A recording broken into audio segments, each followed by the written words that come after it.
I've worked with people where resentment was directly connected to things like yeast infections or UTIs, which will physiologically push away our partners. And people don't understand how those emotional connections or unresolved distress in relationship will impact our bodies.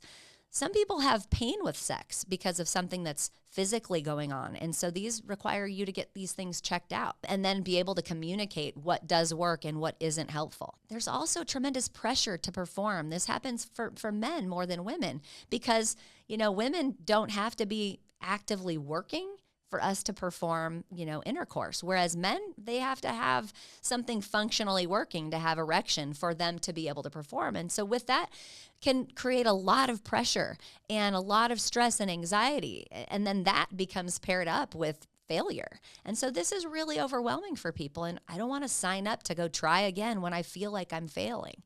And so these are all things to be really thoughtful and sensitive about. The other thing that can happen is a loss of curiosity. Not wanting to try new things as we age and not wanting to be open to keeping things fresh. But none of these things mean that a relationship is doomed or that your relationship or your marriage needs to remain sexless. They mean that support and adaptation are required because sex doesn't die from age. It dies from neglect. It dies from shame and mostly from misunderstanding. So let's talk about things that can help because it's not all doom and gloom. And change begins when we take action. So we first know about it and then we take action. So we want to shift from a goal of having sex to building safety and pleasure. That is going to require slowing down arousal because that's not a switch, it's a process.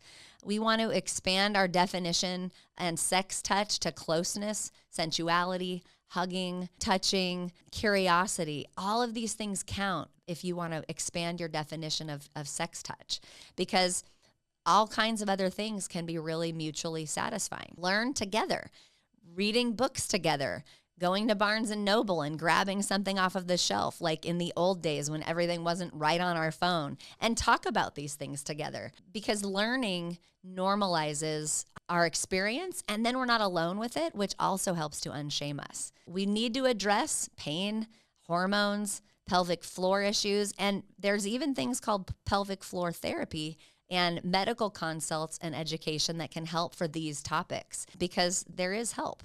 And then talking about it, again, without judgment, without blame, being curious and not accusatory, no matter if you're the man or the woman, is really important so that we can get to the bottom of what's happening and we can be open and curious and resilient to change and adaptation as things in our relationship changes.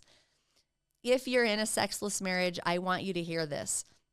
You're not broken, your body is not betraying you, and it's not too late. It can absolutely change.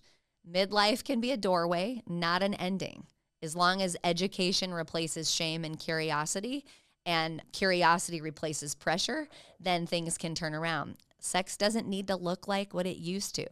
It needs to be effective for who you are now, and it needs to be modified and adapted and flexible for how you've evolved in both your physicality and in your relationship.